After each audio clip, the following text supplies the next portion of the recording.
proud of her heritage. She shows us around her house, designed to give visitors a taste of Gagauz culture. And she tells us why preserving it is so important to her. I want to preserve the heirlooms of my family left behind.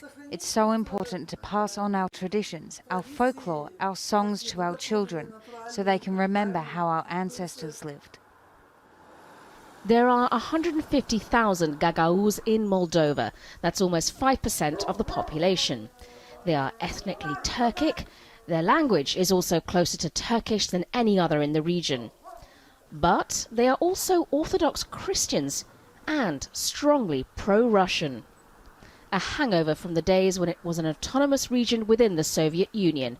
It even claimed its independence as a pro-Soviet republic when Moldova broke away from the USSR. Even today, Gagauzya'ya prefers to keep closer relations with Moscow, unlike the central government in Chisinau, which has been seeking closer ties with the European Union. Russia's influence is still strongly felt here.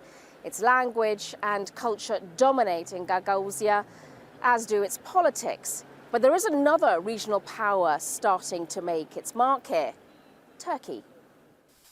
In recent years, Turkey has also been investing in this corner of Moldova. From infrastructure to hospitals and schools, it has even been funding lessons in the Gagauz language so it doesn't become extinct here. One way of encouraging ties between its peoples. Whereas Russia continues to focus on the politics. Pillar of soft power, it's political technologies and providing assistance for candidates and political parties during the elections and between the elections. This is what Russia does. While Turkey and Russia continue to vie for influence in the Caucasus and the Middle East, Gagauzya's governor says that cooperation here between Moscow, Ankara and the EU could offer another way of conducting diplomacy in the region.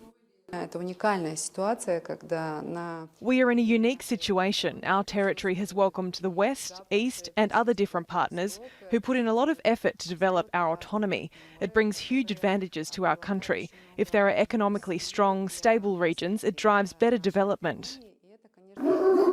This is a region that historically has been caught between great powers. For Anna, success will come down to which of the competing influences will not only preserve this unique region, but also bring it prosperity. Sonia Gallego, Al Jazeera, Gagauzya'ya, Moldova.